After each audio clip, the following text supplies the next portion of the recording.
What's happening, guys, and welcome to another video. It's American Andy here, filling in for Scottish Andy. The return of the King of the Ring has got us to thinking about the tournament's past winners. With 19 different kings spanning across 20 tournaments in total, from the days of the untelevised live events of the 80s, through to the pay-per-views in the 90s and 2000s, all the way to the more recent kings crowned on Monday Night Raw. So today, we're gonna be ranking every WWE King of the Ring winner from worst to best.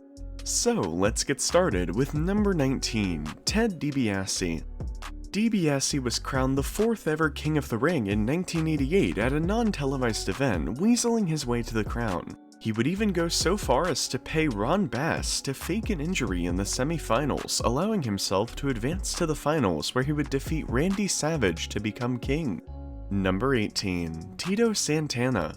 Tito Santana won the 5th untelevised King of the Ring tournament in 1989, where he would defeat Akeem, the Warlord, and Bad News Brown on his way to the finals, before defeating his former Strikeforce teammate Rick Martel in the last round to become king.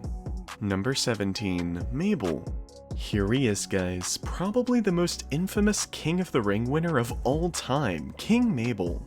The big man won the tournament at the 1995 pay-per-view event, which many critics have called the worst of all time, defeating Savio Vega in the finals. However, what may be even more impressive is his pinfall victory over The Undertaker in the quarterfinals, in an era where the dead man was very rarely pinned.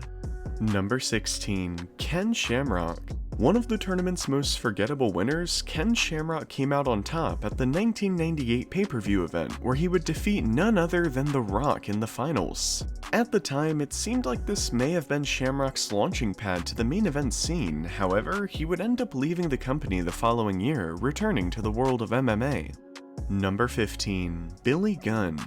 In 1999, it looked like Billy Gunn was finally gonna get his long-awaited singles push when he won the King of the Ring tournament, defeating the previous year's winner, Ken Shamrock, on his way to the crown, and finally going over former D-Generation X teammate X-Pac in the finals. However, Billy's run with the crown proved to be underwhelming at best, and he would remain in the mid-card, never reaching main event status. Number 14, Sheamus. Sheamus won the 2010 King of the Ring tournament, which was held over a 2-week period on Raw and Smackdown. The Irishman took home the crown after defeating R-Truth and Kofi Kingston in the earlier rounds, before getting a bye in the semi-finals, and finally pinning John Morrison in the final to become king. He would then go on a run with the gimmick, taking on the moniker King Sheamus. Number 13, Don Muraco. Although he wasn't a very memorable king, Don Muraco holds the honor of being the very first King of the Ring winner, pinning the Iron Sheik in the finals of the 1985 non-televised tournament. Number 12, Wade Barrett. The most recent King of the Ring winner to date, Barrett won the crown in 2015 on Monday Night Raw. He would defeat fellow Englishman Neville in the finals, and go on to be known as King Barrett until he left the company the following year. Number 11, Harley Race. Harley Race won the 2nd ever King of the Ring tournament by pinning Pedro Morales in the finals. He would then go on to be known as King Harley Race, making his nightly entrance to the ring in a royal crown and cape, accompanied by the song The Great Gates of Kiev, which would later be used as the entrance music for Jerry the King Lawler. Number 10, Edge. Edge won the 2001 King of the Ring by defeating the previous year's winner, Kurt Angle, in the finals. And like many other victors of the tournament, Edge would prove to be a future star in the making, becoming one of the most decorated superstars in WWE history, winning 31 championships overall in the company, including 11 world title runs. Number 9, William Regal. Regal won the King of the Ring during a 2008 one-night-only tournament held on Monday Night Raw.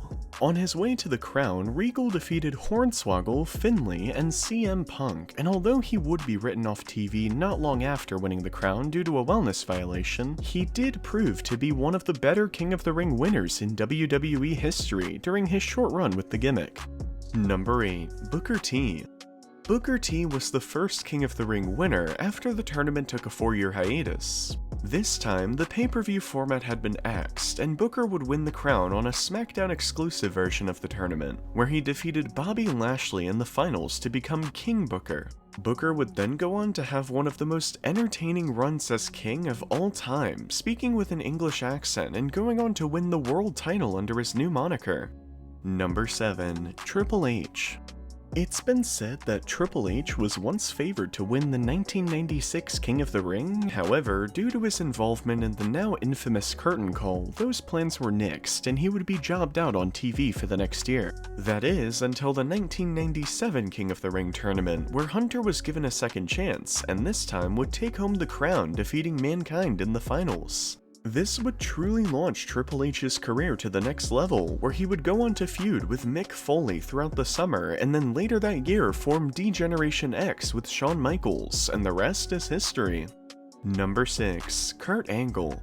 Kurt Angle became king of the new millennium when he won the tournament in 2000, defeating Rikishi in the finals. This was, in fact, the largest tournament of all time, with 32 competitors taking part in total. Kurt would then go on to have one of the best in-ring careers in WWE history, winning multiple world titles before entering the Hall of Fame in 2017. Number 5. Randy Savage. The Macho Man would win the 1989 King of the Ring in a non-televised tournament and would give himself the moniker the King of the WWF during a coronation he would have on a later episode of WWF programming. The Macho King would continue to use the King gimmick all the way to his iconic match against the Ultimate Warrior at WrestleMania 7 and will forever go down as one of the most memorable kings in WWE history. Number 4. Brock Lesnar. Only 3 months after his WWE debut, Brock Lesnar won the final ever King of the Ring pay-per-view tournament, which earned him a shot at the undisputed title against The Rock at SummerSlam. Brock would then go on to win the match and become the youngest ever world champion in WWE history at the time at only 25 years old. Number 3. Bret Hart.